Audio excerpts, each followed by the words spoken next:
علامہ امینی نے الغدیر لکھی اہل بیت کی نصرت کی، آغا بزرگ تہرانی نے ازریہ لکھی اہل بیت کی نصرت کی، شیخ یعقوب کلینی نے الکافی لکھی اہل بیت کی نصرت کی، شیخ صدوق نے ملا جعفر الفقی لکھی اہل بیت کی نصرت کی۔ ہمارے ہاں انڈو پاک میں آ جائیے، میر حامد حسین موسوی ہندی ابقات الانوار لکھی اہل بیت کی نصرت کی، علامہ رشید ترابی صاحب اہل بیت کی نصرت کی، علامہ سعید علی نقی نقن صاحب اہل بیت کی نصرت کی، علامہ رشید طالب جوہری صاحب اہل بیت کی نصرت کی، علامہ ذیشان جوادی صاحب اہل بیت کی نصرت کی۔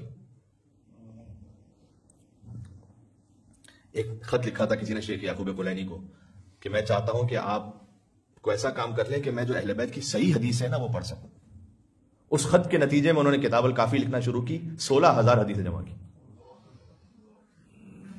آج اگر کتاب الکافی کتاب ملا یاسر الفقی نہ ہوتی تو ہم ممبر سے اتنی آسانی سے نہیں کہہ سکتے تھے قال الباقر و قال الصادق، نہیں کہہ پاتے اتنی آسانی سے، جو آج اتنی آسانی سے کتاب کھولتے ہیں سامنے قال الباقر قال الصادق قال الرضا قال الجواد سب لکھا ہوا ہے، نہیں کہہ پاتے۔ یہ نصرت اہل بیت نہیں تو کیا ہے؟ سبحان اللہ۔ اس پہ آج بات روکوں گا، کل یہیں سے بات شروع کروں گا۔ امام علی نقی علیہ السلام تشریف فرماتے ہیں، اللہم صلی علی محمد وعلی محمد۔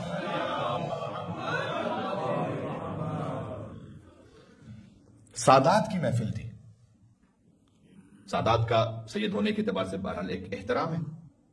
ایک شخص داخل ہوا کہ جو غیر سید تھا، امام علیہ السلام نے جو بیٹھے ہوئے تھے قریب میں انہیں ایک طرف کیا اور کہا اسے آنے دو ہمارے پاس، اسے بالکل اپنے ساتھ بٹھایا۔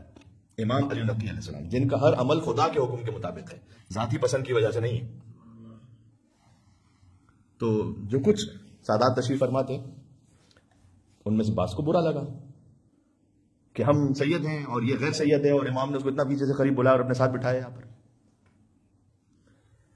امام نے کہا کہ دل میں برا خیال نہ کرو، اس لیے کہ اس کے رتبے کو اللہ نے بلند کیا ہوا ہے، اس لیے کہ یہ وہ ہے کہ جو عالم ہے اور یہ جا کر ہمارے مخالفین اور معاندین سے بحث کرتا ہے تاکہ ہماری امامت کو ثابت کر سکے، یہ ہمارے نزدیک محترم ہے،